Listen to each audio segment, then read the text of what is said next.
Haiku the Robot is a solid Metroidvania from start to finish. The combat is pretty basic, but still a lot of fun.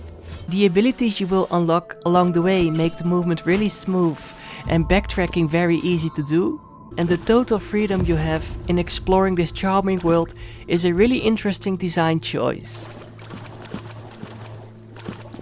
It's not really story heavy.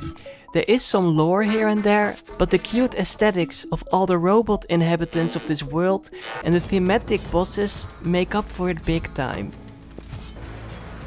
I still have some minor things I didn't really like, but I finished this game in one sitting, so I can't complain too much. It brings nothing new to the overall Metroidvania genre, but it's just a very enjoyable experience that is easy to recommend to even casual players, because it's a very charming and accessible game. The difficulty is pretty easy, but there are a few mechanics that make it a bit more challenging, like this overheat mechanic for example. I wasn't the biggest fan of this addition. It basically makes sure you can't spam certain abilities, and even spamming your dodge roll can overheat your character. And I don't mind games with a stamina bar, but regenerating it shouldn't take such a long time. The same goes for healing yourself. It's a really slow process. And without any currency in your pockets, you aren't even able to heal yourself at all.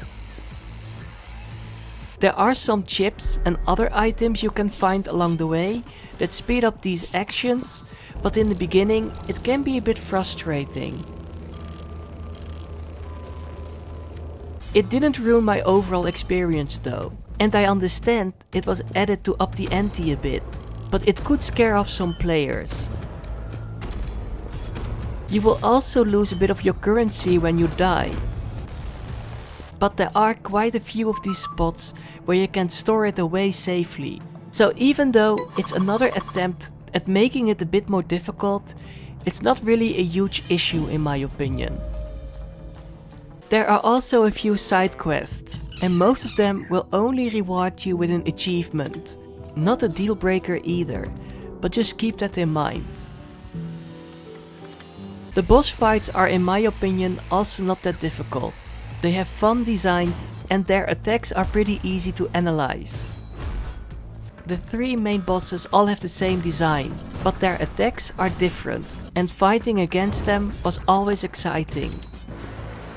I guess they, and of course the final boss, were a bit more challenging than the other boss fights, but defeating them shouldn't be that difficult. Especially if you have explored the whole map and found every upgrade. So in general, Haiku the Robot is a charming and fun Metroidvania game that is really easy to recommend, even though it tries nothing new. The overheat mechanic and the slow healing can be a bit annoying, but it's really not that big of a deal. I love the exploration in this game. You have so much freedom in choosing your own path and unlocking new abilities. You will get stopped in your tracks eventually, because you need a specific ability to progress, but it's always fun to explore new areas you have skipped before. If you prefer a more linear experience with like a waypoint system, I'm not sure you are going to enjoy this game. But if you love exploring at your own pace, then I can't recommend this game enough. It's not a groundbreaking Metroidvania that will have a special place in my heart, but it's for sure a really solid addition to this genre, and it deserves a lot more recognition than it has at the moment.